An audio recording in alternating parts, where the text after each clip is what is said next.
За сайн бацгаана уу гэжтэй өнөөдөр мэндийг хүргэе. За ингээд өнөөдөр манай ээлж дугаарыг хөвөлж байна. Өнөөдөр манай зочин Америкт Америк нэгдсэн улсын Grand Circle корпорацийн бизнес үйл ажиллагаа хариуцсан дэд ерөнхийлөгч хатагтай мөнх цай агч маань оролцож байна. Бидний удирдлага сургалтыг хүлээн авсанд баярлалаа. Тэгээд өнөөдөр бидний ярилцах сэдэв бол аялал жуулчлалын бүтээгдэхүүн. Нөгөө аялал жуулчлалын салбарч одоо эдийн засгийн гуравдагч том салбар гэж явж байгаа тийм ээ.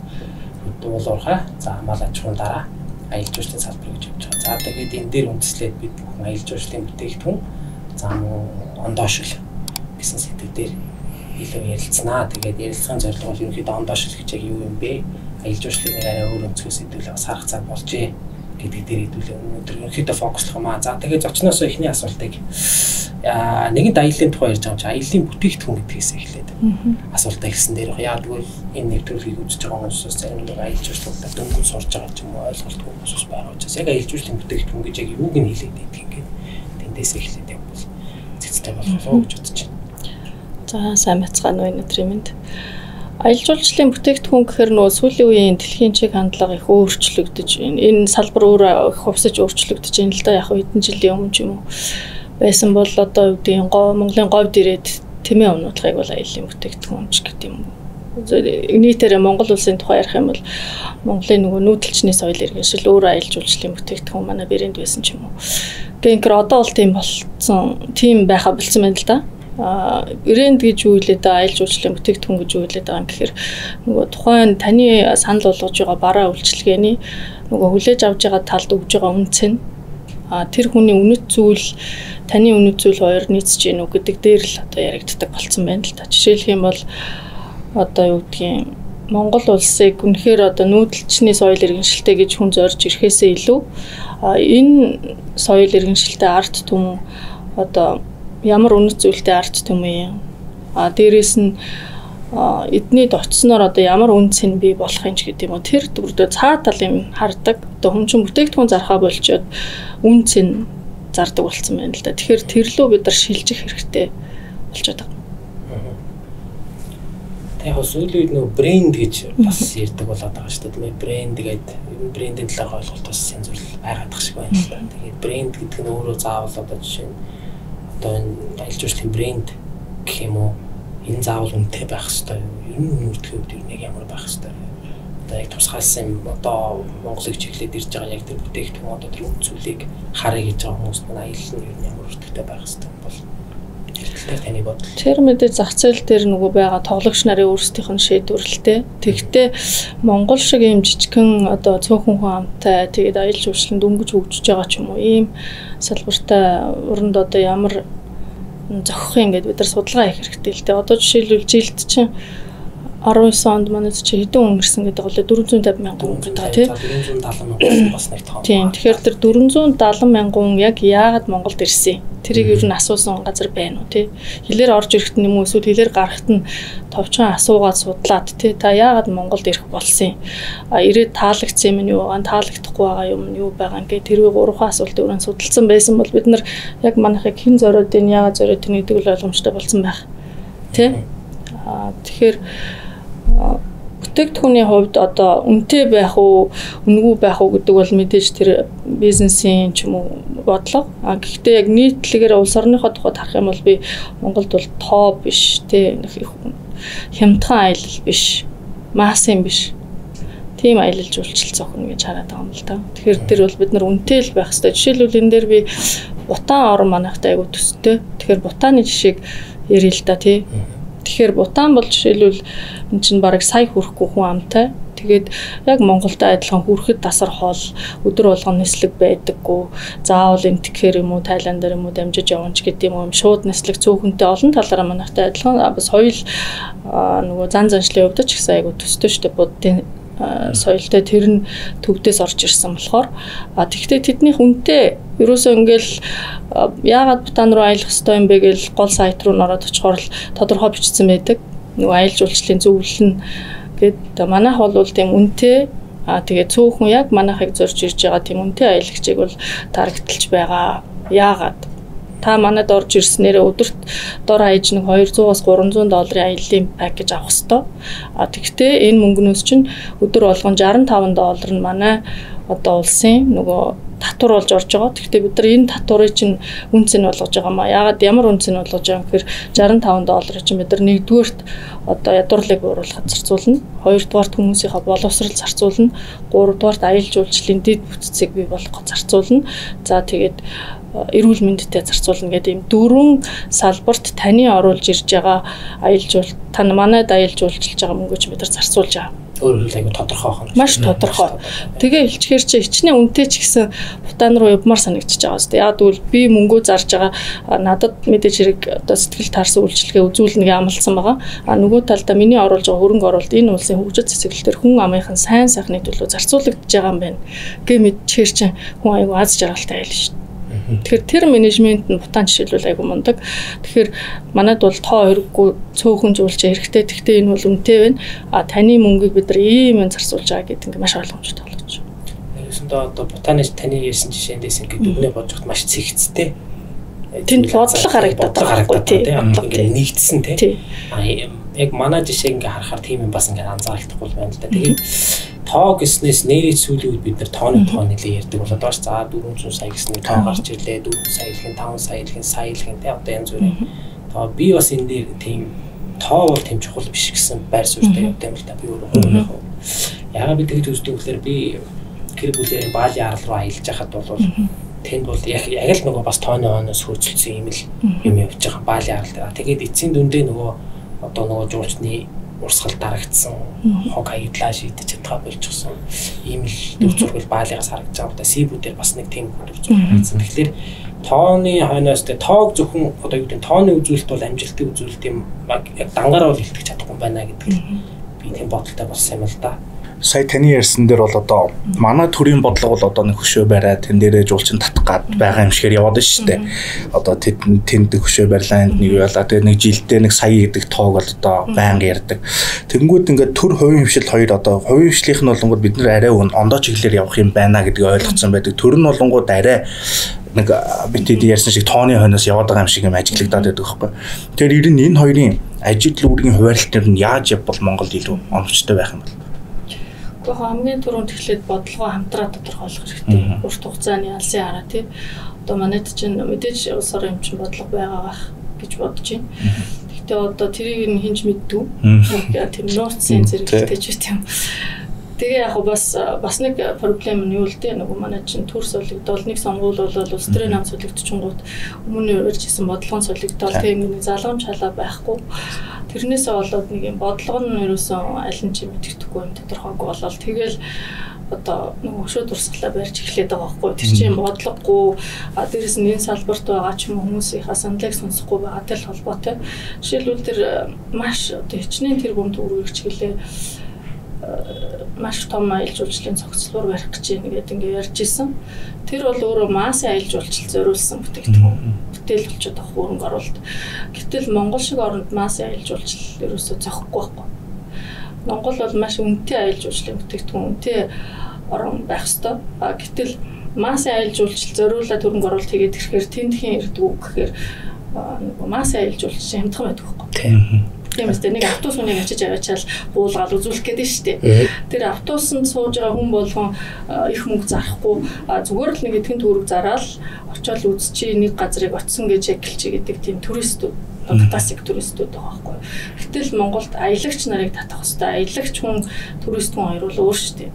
Тэгэхээр аялагч нар бол үнэтэй мөнгө зарж хөрөнгө оруулалт хийж аялдаг. Тэгэхээр массын хүмүүс ингэж явдаг газраар тэр аялагч нар явдаггүй байхгүй. Сонголт нь шал өөр шүү дээ. Хөнгөө газраар хүн очдгоо очлооч гэсэн тухайн моментод зөвхөн одоо би юм уу миний групп тийм зөвхөн манай гэр бүлч гэдэг юм уу ингэж очихыг хүсдэг. Тэр уур амьсгалыг бий болгоход бол хөшөө дурсгал тэр том цогцлол хэрэггүй байхгүй. Зөвхөн одоо манайд байгаа яг байгаагаараа байгаа байгаль нь тэр соёл нь гэдэг тийм. Гэтэл яг тэрний эсрэг ингээд үйлдэл бодлого жишээлбэл яваад ах юм бол урт хугацаанд аюултай. Жишээлбэл саяхан би сонсч ирсэн л та нөгөө хил орчмоор аялал жуулчлалыг хөгжүүлнэ олон хятад жуулчдыг татах гэж байгаа хил орчмын аялал гэдэг тэр нь одоо жоохон машин унж тавтаг аялал юм яг юу юм мэдэхгүй л те. гэжсэн. Тэр бол бас их аюултай. Ер нь бол урт хугацаанд яг нэг 5 орончлалтай харагдахгүй ч магадгүй л дээ. Би бас ажлынхаа өрөөнд янз бүрийн судалгаа хийж идэх, судалгаа уншиж идэх болохоор л хэлээд байгаа. Тэгэхээс бүхнийг мэддэг биш л дээ. Тэгээ харж байхдаа одоо жишээлбэл маш олон сая хятад жуулчдыг татъя. Тэр хятад байна уу, Монгол байна уу, Япон байна уу, тэрэндээ нэг чухал биш л дээ. Зүгээр тэр тоондоо чухал байгаа байхгүй. Одоо зүгээр л жишээ аваад үзье. Маш олон нэг төрлийн нэг орноос жуулч ирдэг боллоо би бодохоор нөгөө малчин хүн малаа малж байгаа оронд энэ хөлийн сураад нэг хэдэн хятад аваад амьдрагаагаа дэвшлүүлчих гэсээр байгаа. Сүүлдээ магадгүй 10 жилийн дараа харсан чинь мал малдаг монгол хүмүүс зөвхөн болсон байвал бид нар эргээд нөгөө ирж байгаа олон сая хүндээ юу үзүүлэх юм. Тэгэхээр ингээм Монгол үндэсний соёл нь устж ирэмдэг зэрэмдэг болох. Дээрээс нь нөгөө хэлний үндэсний соёл хэл гэдэг юм чинь устж өгөө болох ч гэдэг юм уу. Тийм болцсон орнууд байдаг л та. Тэгэхээр тэр нь бол маш том эрсдэл байхгүй. Масын аялал жуулчлалыг хөгжүүлнэ гэдэг байгаа нь өөрөө манайх шиг жижиг орн. Маш сайн бодлоготой жимба менежменттэй бол олон хүн авч болно. Яг болохгүй шүү дээ. Бидэнд бас манай үзэгчид бас сонирн байгаа. Таны ажилтг байгууллагын тухай та хэрвээ ажилтг байгууллагаас товч танилцуулбал энэ талаараа бас ярил. Манайх Grand Circle гэдэг Америкийн Бостон хотод төвтэй аялал жуулчлалын корпорац дотроо болвол нэг 4 брэндтэй. Яг Монголд ирдэг брэнд нь бол Overseas Adventure Travel буюу дээдл нь 16 нэг одоо группт орж аялдаг тийм газрын брэнд. Тэгээд ер нь компанийн хувьд бол 1958 оноос хойш үйл ажиллагаа явуулж байгаа. Сүүлийн 20 гаруй жилийн туршид тасралтгүй дэлхийд тэргүүлж байгаа нэг 85 оронд үйл ажиллагаа явуулдаг компани. Монголд бол 2012 оноос эхлээд ирүүлж эхэлсэн. Яг манай харилцагчид нарын хувьд бол 50-аас дээш насны Америкууд байдаг. Зах зээл нь маш тодорхой. 50-аас дээш насны нэг талдаа тэтгүүртэй гарсан ч байдаг юм уу?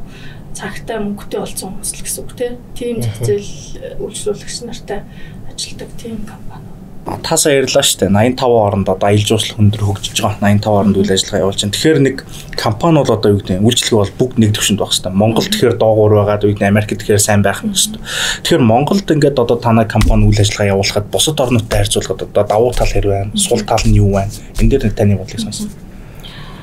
Яг нэг стандарт бүрдэгдэнэ. 85 оронд очиход. Тэгээд манай компани бас нөгөө харилцагч үйлчлүүлэгч нарын одоо онцлог нь дандаа манайхаар аялдаг хүмүүс байдаг байхгүй юу. Нэг хүнийг манайхаар л аялдаг байгаас манайх нэг 85 оронд аялал санд болгож яхад тэр 85 руу яваасаа гэж хүсдэг. Тэрэнд хүрэхийн тулд мэдээж одоо маш мундаг үйлчлэгээ үзүүлээд оцсон орон болгонд стандарт нэг байхгүй болохгүй. Тэгэхээр тэр стандартаар барьж ажилладаг. Монголын хувьд бол 2012 онд эхэлж байхад бол мэдээж бидэрт маш их бэрхшээл байсан. Тэгэхээр тэр нь нөгөө үйлчлэгээний соёл яаж Америк хүмүүстэй харилцах юм, тэдний одоо тэр соёлыг ойлгоод тэ яг Монгол соёлыг яаж тэднэрт илүү өргөх юм ч гэдэг юм уу. Ингээд тэр нэг бэрхшээл бол байсан. Тэгэхдээ манай хэрэглэгчийнхаа сэтгэл ханамжийг тогтмол хэмжиж явдаг. Тэгээ 2012 онд бол Монголд ирсэн жуулчдын 52% нь маш сайхан аяллаа гэж дүгнэжсэн. Тал гэсэн үг юм байна те. Дөнгөж эхэлжсэн болохоор тэгтээ тэрнээс хойш одоо бид нар ярьж байгаа 2019 оны онолгийн бол 92% байсан. Тэгэхээр Монголд ирсэн 10 хүний 9-ыг нь манай хамт олон одоо маш сайхан байлаа гэдэг үнэлгээтэй явуулсан гэсэн үг байхгүй. Тэр бол одоо хүн энэ аялалд оролцож байгаа бүх хүний л одоо хүчил зүтгэл багийн ажиллагаа шүү дээ тий. Тэгэхээр яаж тэр төвшөнд хүргэх вэ гэх нь өөрөө нөгөө хүний анхнаасаа сонгож авах, тэгээд сонгож авсан хүний сургах, яаж багаар ажиллах юм гэдгийг багаараа ярилцах ч гэдэг юм. Тэгэл олон стандартууд байна л та. Тэгээд таны ярин дээр бас нэг яхад Монголд ажиллахын давуу сул тал гэсэн шүү дээ тий. Монголд давуу тал нь болохоор энэ чинь хөгжөөг. Яг одоо нөгөө хөгжөөгүй гэж хэлчихээр уучлаарай жоохон хэцүү сонсогч магадгүй. Гэхдээ хөгжиж байгаа орн болохоор яг хүн нь хүнээрээ байхгүй. Одоо нэг малчин айлд очиод ярихаар яг л байгаагаар тэр нь өөрөө амар супер тэр нөгөө аяллыг тийм амттай одоо тийм сонирхолтой гоё болгодог. Тэр нь л үнэхээр Монгол одоо аяллыг татчих шин өндөр аялагч хүний сул тал нь бол яг нөгөө Монгол угаасаа богино хуйлралтай. Тэгээд яг ингээд настай тийм хүмүүст чиглэсэн маркетингд бол нөгөө онгоцон богино хоштой манай орон нутгийн нислэгч. Одоо одоо нэг 5 сарын сүүлээр за 6 сарын 1 гэж бараг тогтмол нислэг нь эхлээл 9 сард гээд дуусчихгууд 5 сард ирж байгаа жуулч нь яаж нисэх вүлээ 10 сард ирж байгаа жуулч нь яаж нисэх вүлээ тэр бол мөнхийн проблем байдаг тийм. Тэр л жоохон хэцүү дэд үтц өгжөөгүй хэцүү тэгэхээр суш гайгүй шүү. Тэгээ бас нэг юм нэмж асуухад одоо аяллыг амжилттай болгохын тулд зөвхөн одоо нэг байгууллага юу яагаад болохгүй л тэр чинь нөгөө туслах хүчин зүйлүүд одоо гайд жолооч одоо тэр болгоныг одоо нэг стандартад байлгана гэхээр танаа хүний нөөц бол нэлээд сайн одоо ажилтдаг болж таарах гэдэг л да. Та тэгэхээр н одоо гайд тал дээр нь жолооч тал дээр нь одоо өөрийнхөө байгуулгын одоо стандартгүй юу гэх юм тэрийг нэг тийм хүний сонгож авдаг бодлого байна л да. Одоо манайд бол хинч байсан хандлагыг нэг номер тавьж үздэг, ур чадвар бол дараа нь гэж үздэг. Жишээлбэл одоо бид нар бол гайд биш, аялын ахлагчтай ажилладаг л да. Одоо дараагийн төвшнийх нь гэх юм уу? Манайд ажилладаг бүх одоо гайдууд гэж дууддаггүй бид нар аялын ахлагч гэж хэлдэг. Аргагүй тэр хүн бол аялыг ахалж явж тэр аялалтай холбоотой бүх юмыг шийдэж явдаг учраас одоо лидер байхаас өөр аргагүй. Тэгээд яаж шалгаруулж авдаг вэ гэж жишээлбэл бид нар юу яриа л да. Энэ бол юу нэг өдрийн одоо нэг ярилцлагыг авчдаг процесс биш. Одоо шинэ бужуу манай нэг аялын ахлагчтай. Тэгэхээр ямар процессыг даван туулснаа сайн мэдж байгаа. Би зүгээр улс орон болгонд эргэлдэг жирийн процесс бол юм. Эхлээд бол мэдээж тэр хүний аппликейшн CV-г авна. Дээрээс нь зүгээр л зар гаргачаад тавиад идэггүй. Тэр хүнээр дамжуул сайн хүнийг олдог. Жишээлх юм бол манайд ажилладаг хүмүүс яг энэ компани тохирно гэсэн үнийг санал болговол тэгээд тэр хүн амжилттай сайн ажиллаж байвал тэрнийхээ төлөө бонус авдаг ч юм уу тийм систем бол байгаа. Эхлээд хандлагыг нь шалгаруулж авахын тулд ингээд группийн ярилцлага хийгээд энэ хүн яг өөрийгөө бусдын дунд яаж ажилладаг хүн юм үнэхээр яг шудраг байж чаддаг хүн юм уу гэдэг. Яг ингээд багаар ажиллана гэж жишээлх юм бол 10 гайд аялын ахлагч байлаа гэхэд 10 аялал аваа явж байгаа ч гэсэн нийтээрээ нөгөө Монголд ирж байгаа бүх зөөлчний сэтгэл ханамжтай явуулахын тулд багаар ажиллахаас өөр аргагүй болохгүй байгаа юм ярина. Миний чадахгүй байгаа юмыг надад хэлэх ёстой гэл. Тэгэхээр яг шударгаар хүнд шаардлага тавьж чаддаг хүн юм уу юм уу? Тэгээ харилцааны бас зөв соёлтой юм уу? Тэрхий одоо боосдох гэдэг ч юм уу тийм хандлага байдаг шүү дээ. Тэгэхээр яг одоо тэр хүний хандлагыг маш сайн харан. За тэгээ дараа нь бол аялал жуулчлалын нөгөө ажиллаж исэн туршлага мэдлэг. За тэр нь бол айхтар их чухал биш ээ. Гол нь л нөгөө настай аялагчийг Монгол дээрээ аялахад нь тэр хүн чин сэтгэлээсээ хандаж чадах тэр үйлчлэгээний майндсет дээрээс нөгөө энэрэнгүй байдал байгаа шүү дээ. Тэр настай хүнийг ойлгож харилцаад одоо юу гэдгийг хурдаа хүртэл одоо жишээлбэл залуу хүн ч аяга хурдаа алхна гэтэл настай аялагч бол удаан алхна. Тэгээ тэр хүнд тааруулж чи өөрөө хурдаа тахируулах тийм хандлага ч байна уу юу гэл ингээл өсөн янзын талаас нь харна л да. Нэг стандартаар ингээд хүнээ бол хандлага дээр нь суурлаад ажилд авчиж байгаа шүү дээ. Жолооч нарыг бол мэдээж бид нар сонгож авахгүй. Нөгөө хамтарч ажилладаг компаниуд маань жолооч нараа сонгож авч байгаа шүү дээ. Гэсэн ч гэсэн бид нар тэр хүмүүстэйгээ яг ямар зорилгын төлөө бид нар ажиллаж байгаа юм. Яагаад нэг баг болох нь чухал юм. Манайхаас одоо явж байгаа аяллаа ахлагч бол танд шаардлага тавина шүү. Тэр шаардлагыг яагаад тавьж байгаа гэхээр бид нар эцсийн дүндээ ийм зорилгот хүрэх гээд байгаа. Энд дээр нь та туслаад өгөрэй гэдэг ингээд тэр жолоочд шаардлага тавихаас илүү бид нар уучраа тайлбарлаад ямар зорилгод хүрэх гэж байгаад ингээ багийн гишүүн болгоод авчдаг. Тэгэхээр тэр жолооч хүн бол бид нартай маш сайхан хамтарч ажиллана. Одоо зүгээр л машина бариад тэр цэвэрхэн машинтай байлгах бол миний үүрэг гэж бодохгүй. Дээрээс нь би өшөө тэгвэл энэ аяллыг сайн сайхан болгохын тулд юу хийж болох юм гээл жишээлбэл манай жолооч нар чинь юу яадаг шүү дээ. Чөлөөцөг гарах юм бол нөгөө бааз дээр ч айгүй чөлөөцөг гарна штэ. Чи өөр нэг хийгээд байгаа юм байхгүй.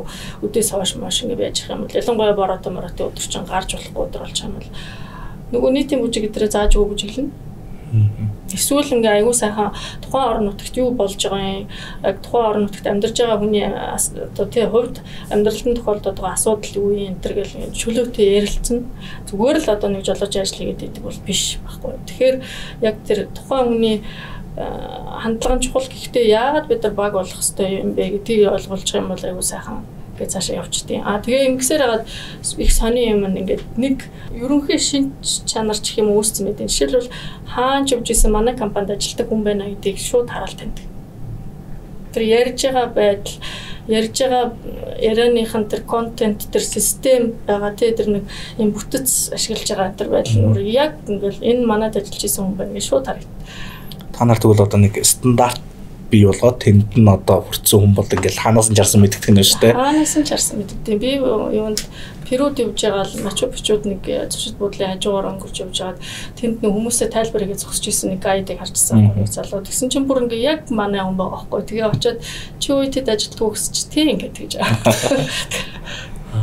Тэгээд та бас олон орноор сургагч сургууль зохион байгуулж явдаг те. За миний мэдж байгаа бол Япон байна, Нэгтгэг байна, за Азийн орнууд байна. Ер нь энэ манай аяллаа ахлагч нар за ер нь бусад орны аяллаа ахлагч нартай харьцуулахад ямар шүү байна. За давуу тал за магадгүй тэднээс суралцах зүйл бид нар зөндөө байгаа шүү дээ. Энэ тал дээр та жоохон ярил. Таны одоо туршлагаас яг манайх мэдээж нөгөө Монголд одоо та нар чи ажиллаад 10 хүний 9-ийг нь маш сайн байсан гэсэн сэтгэл ханамжтай явуулаад байгаа болохоор одоо яг 85 орнд аялал явуулж байгаа орнуудын аялын ахлагч нарын гүйцэтгэлийн үнэлгээтэй харьцуулаад үзэхээр нэлээд өндөртэй орно. 92% чанарыг бий болгож ийн гэдэг үл өөр айгүй өндөр үзүүлэлт тахгүй. Тэгэхдээ Хятад жишээлбэл Хятадын баг дандаа 96-аас дээш хөвтэй. Вьетнамын баг бас 96-аас дээш хөвтэй. Бүр 98% тэр байдгийг хэрэглэж байгаа сэтгэл ханамжаар. Тэгэхээр энэ трипл лидерүүд буюу аялал ахлагч нар юу хийгээд ингээд илүү байна. Яагаад ийм тогтмол энэ үнэлгээний өндөр байд ингээд бид нар хараад үзэхээр одоо жишээлбэл нэг группт 16 хүн аялж байгаа шүү дээ. Тэд нар бол 16 хүнтэй нэг групп гэж ажилтдаг. Тэр 16 хүн дотор 16 хүнтэй тулж ажилтдаг. Тэгээ одоо жишээлбэл яг та яагаад Хятадд ирсэн, яагаад Вьетнамд ирсэн, та энэ аяллаас юу авахыг хүсэж байгаа гэдэг ингээд хүн болгонтэй 12 хоногийн туршид тулж ажиллаад тэр хүн болгоныг үнэхээр сэтгэл ханамжтай явуулж чаддаг. Тэр нь үнэхээр одоо гайхамшигтай. Тэр нь зүгээр нөгөө одоо юу гэдэг Хятад жишээлбэл одоо Жорж гэдэг манай 20 жил манайд ажиллаж байгаа аялал ахлагч байна л та. Тэр залуу үнэхээр гайхамшигтай ингээд бүх үнэлгээнд дандаа 95%-аас дээш байдаг байхгүй. Тэгээ Жоржийг ингээд бид нар туршлагын сайн туршлагын судалж байгаа нөгөө бусад оронд хуваалцахын тулд яагаад Жорж ийм амжилттай вэ? Тэгээ Жоржийн амжилт юу вэ гэхээр ийм ба. Мань хүмүүсийн нөгөө зөвхөн аялын одоо маршрутаас гадна энэ мөрцөө гэдэг хүн ямар хоббитэй вэ? Гэнгүүт би ширээний теннис тоглох дуртай хүн байлаа шүү дээ. Тэрийг мэдчихэж байгаа хгүй надад ярьж байгаа. Тэнгүүт нэг хотод очиод байж хахад за энэ зочид буудалтай ойрхон тийм газар очивол чи ширээний теннис тоглож болно шүү гэж хэлчихэж байгаа хгүй. Тэнгүүт эсвэл хамт явж болж ийн ч гэдэг юм уу. Шүү нэг хүн одоо нэг юм одоо хайж исэн байлаа шүү дээ. Нэг модалтаж авахгүй. Тэрийг нь гялс олж мэдэнгүүтээ чиний нөгөө хайж исэн чинь тэнд байлаа шүү гэдэг юм. Эсвэл нэг дэлгүүр орохдоо яг энд байгаа шүү гэдэг ингээд хүн болгоны хэрэгцээтэй юм олж мэдэнгүүтээ хилээд идэг.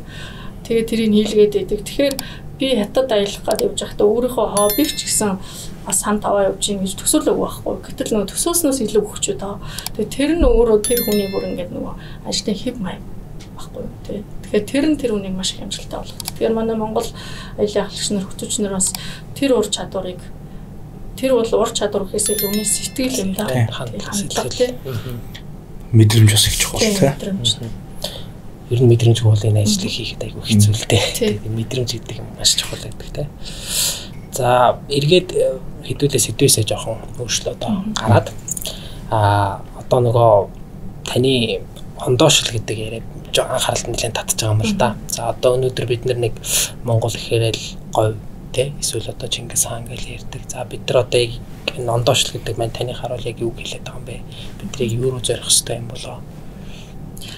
Яг ер нь үндэсний юугаараа ялгардیں۔ Юугаараа ондоо байдгийг ингээл жоохон судлаад үзэхээр харагдаж байгаа. Одоо бас л эн чинь улс орон болгон өөрийгөө өрсөлдөх чадвартай байлгаж ижил одоо жишээлбэл аялал жуулчлалын салбарыг татдаг юм уу? Улс орондоо хөрөнгө оруулалт авчирдаг юм уу? Ерөнхийн нэг дэлхийн дээр байгаа нэр хүндээ өсгөх юм уу гэдэг ингээд яг юугаараа байна гэж харахаар одоо сүүлийн үед дэлхийн асуудлыг шийдэж өгч байгаа. Эсвэл дэлхийн одоо хүн төрөлхтний сайн сайхны төлөө хувь нэмэр оруулж байгаагаараа л улс орон ялгарч эхэлж байна. Тэгээ одоо ч нөгөө дэлхийн дулаар л цаг үеийн өөрчлөлт гэх юм бол дэлхийн бүх хүн амд учирч байгаа бэрхшээлүүд зөндөө шүү дээ. Тэгвэл тэр бэрхшээлийг манай орон ингэж шийдэж байгаа гэх тэрэн дээр хүн болгоны ойлголттой хүн болгоо ингээ хувь нэмрээ оруулаад эхлэнгүүт тэр улс ингээ шууд ялгарч эхэлж байгаа жишээ нь. Одоо л та жишээлх юм бол одоо би саяхан зүгээр судалж ирсэн нөгөө Коста Рика гэж жижиг улс байна. 5 сая хүнтэй.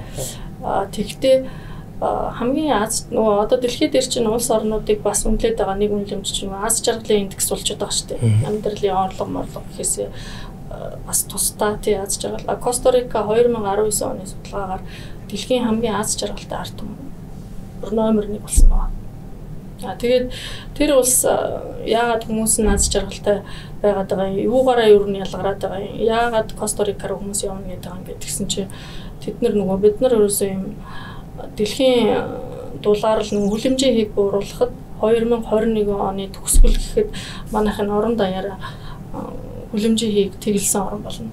Гэхдээ ингээд зорилго тавьсан. Тэрийг хүн болгон мэддэг. Тэгээ доктортой айлж үйлчлэлийг жишээлбэл маш мундаг хэрэгжүүлж байгаа байхгүй. Тэрэн дээр нь одоо юу гэдэг нь доктортой айлж үйлчлэлийн бодлого гэдэг төрөм тодорхойлоод бүх талууд нь нийлээд нэг айлж үйлчлэлийн үйл ажиллагаа явуулж байгаа камп байна уу, зочид буудлын байна уу, тэр нь ингээд доктортой айлж үйлчлэлийн шүүлтүүрээр ордог. Тэгжээж нөгөө зөвшөөрлөө авдаг. Одоо жишээлбэл манай мэрэгжлийн хяналтаас зөвшөөрлөө авдаг. Тэрэнд нөгөө доктортой айлж үйлчлэл одоо нөгөө эко юу гэдэг эколог дээлтэй аялна гэж үг хэлж байгаа. Яг тэр бүтцээ танах үрдүүлсэн үү ингээд тийм олон шалгуур тогтооцсон. Тэрэнд ингээд шалгараад орцсон байгууллагатай зөвшөөрөл өгж байгаа. Дээрээс нь тэр зөвшөөрөл авсан байгууллагууд нь яг тэр Коста-Рикад аялуул та ийм газруудаар өөрчлөх боломжтой гэсэн тийм сум шүүлжээрийг орох хэрэгтэй авч. Ийм сүлжээтэй давхаргатай ийм шүүлтүртэй болчихж байгаа байхгүй. Тэгэхээр чин тэр одоо жишээлбэл та нар Visit Costa Rica гэдэг Google дээр ороорой. Тэнгүүд шууд ингээл яагаад Costa Rica руу аялах хэрэгтэй юм ингээл ингээл бүх манай жишээлбэл ийм аялал байна. Энэ аяллыг үзүүлж байгаа байгууллагууд нь энэ байна. Тэг камп нь энэ байна. Нөгөө завны аялал гэдэг нь энэ байна гэдэг бүх үйлчлэгийн газрууд нэгдсэн гараад ирж байгаа. Тэгээ тэрэнд хэн нэгдэж ийн хэр тэр шалгуурыг хангасан байгууллага нэгдээд байгаа байхгүй. Тэгэхээр тэрэнд нэгдчихэж бизнес нь явах хэрэгтэй учраас энд би бизнес эрхэлж байгаа бол тэрэнд нэгдэж өөрчлөгдөхгүй учраас ингээ одоо тэгэхээр нэг цаанаасаа нэг юм мундаг том бодлого яваад байгаа. Тэрэнд тэгээ явсараа байгаа тэр улсыг өөр болгочих. Өрсөлдөх чадхтай. Одоо нэг талдаа дэлхийн асуудлыг шийдэж өгч байна. Нөгөө талдаа яаж дэлхийн асуудлыг шийдэж байгаа хэрэг энд бизнес үйлчлэгээ үзүүлж байгаа байгууллагууд нь бүгд хариуцлагатай. Яга хариуцлагатай нь төвөрөхөд зорилгоо мэддэг байгаа байхгүй.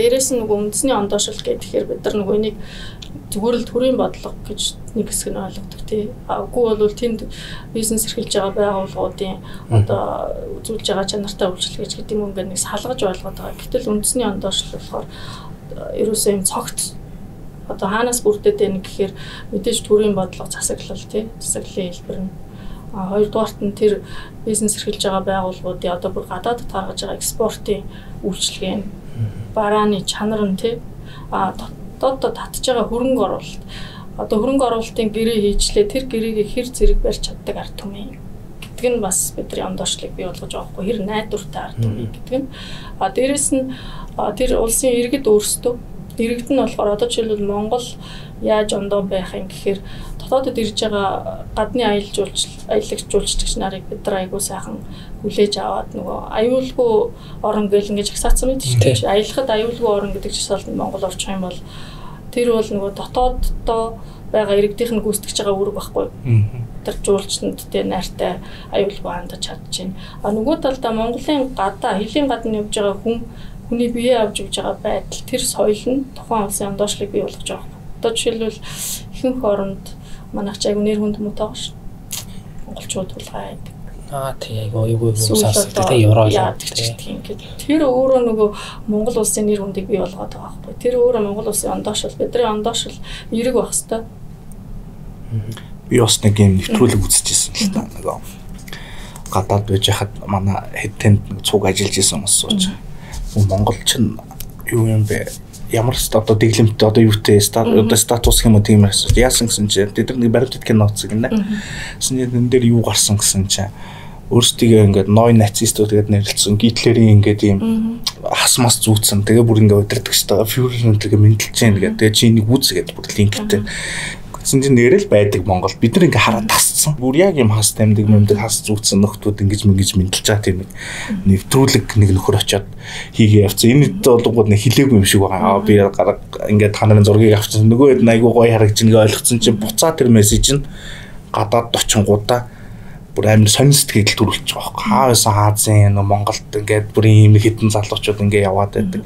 Тэгэхээр таны хэлснээр бас иймэрхүү юм бас сонир мессеж бас өгөх л багтай хүмүүст бол тэрийг үзсэн нэр Монгол ямар тийм үнэхээр одоо тийм баг арсист хүмүүс юм уу яадаг ч юм уу шийдвэр гаргалтанд нөлөөлсөн шүү дээ. Нэг тэр санаанд орчлаа. Тэгээд тэрэн дээр нөгөө бид нар яаж эерэг имижээ үүсгэх юм гэхээр бид нар өөрсдөө ажиллах хэрэгтэй байхгүй юу? Одоо ингээ харж байхаар Монголыг хэн сурталчлаад байгаа гэхээр за мэдээж хэрэг нөгөө хэдэн аялал жуулчлалын компани бол үнэхээр сурталчилж байгаа. Одоо яг Монголд үйл ажиллагаа явуулж байгаа одоо яам тамаа газраас эхлээд зүгээр л аялал жуулчлалын салбараа аваад үзэхээр хэний вебсайт англи хэл дээр байна вэ? Та нар нэг үзээрэй. Хэдэн аялал жуулчлалын тур операторууд л байгаа. Аялал жуулчлалын яамны сайт нь Таг Монгол дээр, агентлагууд бүгд Монгол дээр, мэргэжлийн холбоод бүгд Монгол дээр тэгээ юм аялал жуулчлал яриад идэв. Хүний холбохгүй юм чинь бид нар нөгөө Монгол улсыг сурталчлах, Монгол хүний имижийг гаргах тэр үүргийг ерөөсө гадныханд өгсөн байхгүй өөрсдөө хийдгүү. Тэгэхээр л нөгөө ийм асуудал чинь гарч ирдэг байхгүй. Хамгийн ойрхон жишээ гэх юм бол Бээжингийн одоо нэг консул виз мэдүүлдэг газар ба шүү дээ. Тэнд нэг линк байгаа вебсайт. Тэгээд би ингээ өөрөө очиж үзэж байгаа байхгүй. Ингээд EU шиоронгууд ер нь яг юу гэдэг тэн чинь бас олон орны хүн байгаа шүү дээ. Монголын виз авчаад имийг аж мэдгүй бас нэг хүн юм мэдээл авах гэдэг очиж тэнгууд ямар ч юу байхгүй. 404 юу гэдүүлээ яг тиймтэй. Тэгсэн ирнэ тэрийг бүр хуулаад аваагүй. Одоо хүртэл яг байгаа. Тэр нь бол тэн дээр хэрвээ яг таны хэлсэн чинь нэг Коста Рика шиг байдаг байсан бол нэг хүн Монголд ийм мэдээлэлтэй гэдээ ойлгомжтой байвал ядаж энд ирээд нэг нэмэлт үйлчлэг авахыг бол үүсэхгүй шүү дээ тий бүх юм тодорхой байвал. За одоо ингээд мэдээж бид нар олон орноос жуулч тавьж байгаа тий. За одоо жишээ нь Японоос бол ирж явах шиг байна. За Европын орнууд, за Америк гээл тий. За Хятад байна. За тэгээд эдгээр одоо улс орнуудын тухайн улс орныхоо хөгжлүүдээс нь хамаарсан тийм нийтлэг одоо хүсэл гэж юу байд юм болов? Байна, хүсэл байна, хэрэгцээ байна. Жишээлх юм бол одоо хүн болгоны одоо энэ чинь ялангуяа 21-р зуунд нөө техник технологи амар өндөр хөгжсөн үед чинь амрах цаг тийм гарах юм бол хүн болгоны тэр техник технологиос жоохон олдоод тийм нэг амраа, тархин амраа гэсэн нэг тэр дижитал стресс гэдэг нэр томьёо хүртэл гарсан байгаа шүү дээ. Тэрнээс жоохон ангижрээ гэсэн тэр хэрэгцээ нэг талаараа хэрэгцээ нөгөө талаараа хүсэл болчиход байгаа юм л да. Тийм бол одоо Европ байна уу, Япон байна уу, Америк байна уу хамаагүй ингээ хүн болгонд нэг нийтлэг хүсэл хэрэгцээ бий болчиход байгаа байхгүй юу. Тэгэхээр яг тэрэн дээр жишээлбэл манайх маркетинг аяж тоглох бүрэн боломж байгаад байгаа байхгүй. Манайд чи яа тийм тэр техник технологи нь яхаа хөгжиж байна. Гэхдээ тэрний хажуугаар огт тэрнээс үнэхээр цухтай гэсэн үнд бол үнэхээр тэр газар нутг нь байна тий. Тэгээ орчин нь байна, нөхцөл нь байна. Нөгөө сайхан хүнлэг техник технологитой утастай л харьцаа гэхээс илүү үнэтэй ярих гэж бодож байгаа хүмүүс Монголд бол байна шүү дээ тий. За энэ аяллаа бүтээгдэхүүний одоо ондоошилд тэрэн дээрээс би нэг юм бас нэмэлт гэдэг юу байна. Нийтлэг тийм хүсэл хэрэгцээ байгаа. Дээрээс нь яагаад жишээлбэл манайх чи Америк компани ингээд 85 орнд үйл ажиллагаа явуулж байгаа шүү. Тэгээ ингээд хэн хаашаа явахыг хүсэж байна вэ гэж судалгаа хийгээд үзэхээр сүүлийн 15 жилийн туршид Америкууд Япон руу явна. Хамгийн олон Америк хүн Япон руу явна гэж манай харилцагч нарын дунд жишээлбэл хандлага удахгүй. Яагаад Япон юу тэр Toyota-г үйлдвэрлэдэг хүмүүс Америкт ингэж үзэх гээд яваад байгаа юм. Ер нь яагаад Америкууд Япон явах гэдэг тийм ингээ үзэхээр зөвхөн тэр хоёр орныг холбосон хүмүүсийнх нь нөгөө шижин байгаа даа. Жишээлбэл тэр чинь нөгөө өнгөрсөн үед дайнаас болоод тэр хоёр ард түмэн холбогдсон тий. Тэгэхээр дайны дараа жишээлбэл Япончууд Америкчуудыг юу гэж боддیں۔ Түүхийн талаа жишээлбэл тэр суудан арлыг бөмбөжсэнийг Япончууд өөр тайлбарлалтын ч гэдэг юм уу. Тэр нэг юм түүхээр холбогдсон ард түмэн юм сониуч байдлаар ингээд Япон руу аялъя гэсэн тэр хүмүүсийн цуваа ерөөсө тасрахгүй байгаа байхгүй юу. Тэрнтэй адилхан Тайванд явж байхад Япончууд Америк байдаг.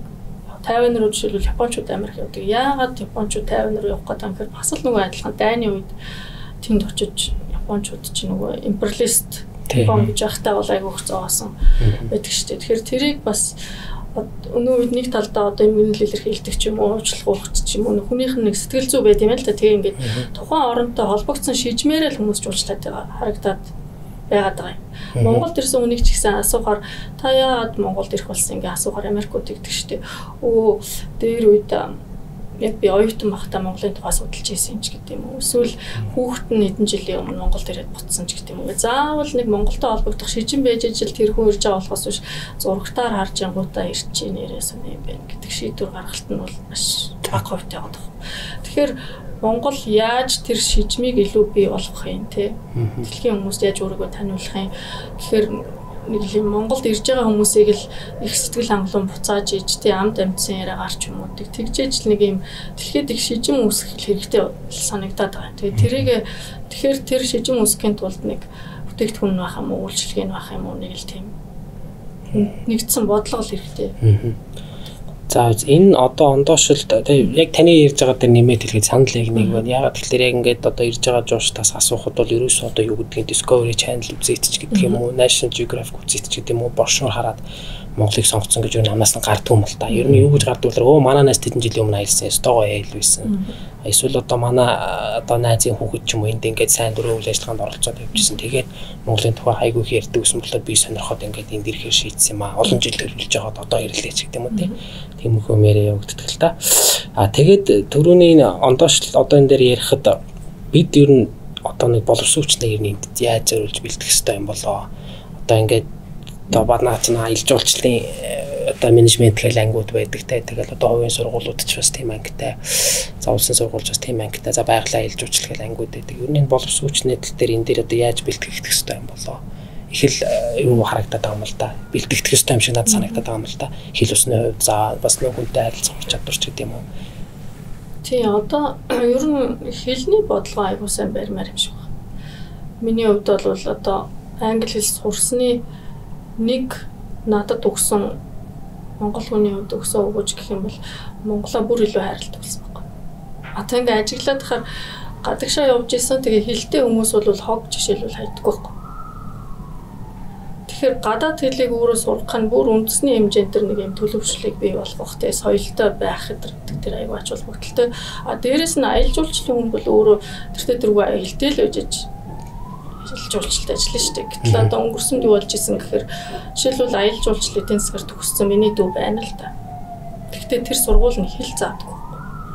Тэгэхээр ч одоо хамгийн наацхан. Тий, хамгийн наацхан шээ. Тэгэхээр их сургуулийн одоо тэр боловсролын бодлого нь өөрөө аялал жуулчлалын хүн бэлтгэх гэж байгаа бол тэр хэлийг нэг тэргүүнд тавьж иж тэ тэр хэлний дараа соёлтой нь холбож иж ингэж нэг тийм бодлого байна. Нөгөө талдаа яг хөтөч гээд өшөө орнуудаар яваа харж байгаа зарим орн бол аягүй хатуу бодлоготой. Жишээлбэл ойрхны жишээ авъя л да одоо энэ Ирхүү хот шүү дээ. Тий. Очоод музейгээр орох гэхээр заавал тэр музейг тайлбарлах эрх авсан хүн л ордог байхгүй. Жуулчнаа дагуулж ордог. Манайд бол дурын хүн дурын жуулчнаа дагуулж ороод үндэсний музейг тайлбарладаг шүү дээ. Тийм баг юу дуртайгаа ярьж байгаа. Юу дуртайгаа ярьдаг те янз янзын юм сонсогддог. Хяналтайгүй. Гэтэл тэр жижигхэн Ирхүү хотод ихэд байгалийн түүхийн музейг тайлбарлахын тулд заавал манай музейн сургалтанд сууж иж манайхаас сертификат авсан байж тайлбарлана гэд. Тэр ирэхгүй бол оруулдаггүй байхгүй. Тэгэхээр тэрний төлөө нөгөө гайдууд ч өөрсдөө боловсруулж те заавал тэр сургалтанд нь сууж нэг юм стандарт хангаад байна да те. Тэгэхээр манайд ч гэсэн бас тийм болоосоо гэж би хүсдэг. Тэгэх юм бол арай чанартай мэдээлэл те жуулчтай бид нар өгдөг болно. За ингээд өнөөдөр бид нэр зочноо урьж авчираад аялал жуулчлалын бүтээгдэхүүн за мөн дээрээс үндэс аялал жуулчлалын ондоочлын талаар ярьлаа. Аялал жуулчлалыг бид бас арай нэг өөр өнцгөөс харж арай өөрөөр харах цаг бас болжээ. За энэ орчин үеийн одоо аялал дэлхийн аялал жуулчлалтаа бас хөлнийлүүлж алхах ийм шаардлага биднэрт ирж байна. Энд бас дагуулад өөрсдөө бэлдэх тийм ээ. Хамгийн наацх нь одоо хэлээ сайжруулах. Англи хэл байна. За одоо бусад хэллүүдэд сайжруулах ийм шаардлага бол зайлшгүй тулгарч байна. За тэгээд мөн одоо гадны орнуудын жишээг одоо шаардлагатай бол худалдаж авч болно те дуурайж болно. Энэ бол хулгай гэж би бол харахгүй юм л да. Энэ бол цаг хэмнэлсэн тийм ээ.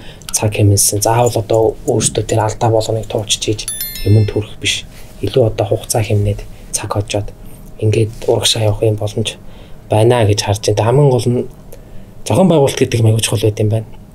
Төрийн хэвшил, хувийн хэвшил хоорондоо ойлголцол нэгдсэн нэг бодлого гэдэг юм аягүй чухал байт юм байна гэдгийг л өнөөдөр яриаднаас ингэж дүгнэхээр байна. За тэгээд та бүхэнд баярлалаа.